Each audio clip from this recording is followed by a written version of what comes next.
warabanye n'abantu nta kintu bakumariye turetse ahubwo kugusubiza inyuma.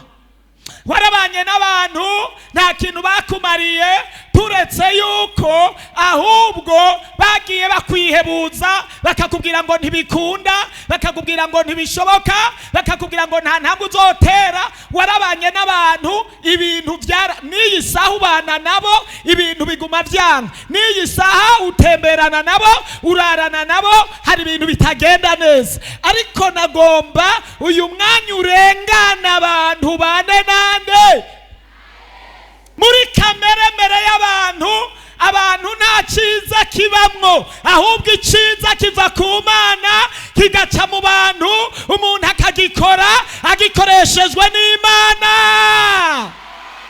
Mbiriza ndakubwira, naho uzobona umuntu hari icyo azokumarira akakugirira neza, ntuze wibaze ngo ni wakigukiriye, abakikoze ku bw'itegeko ry'uwo Yesu.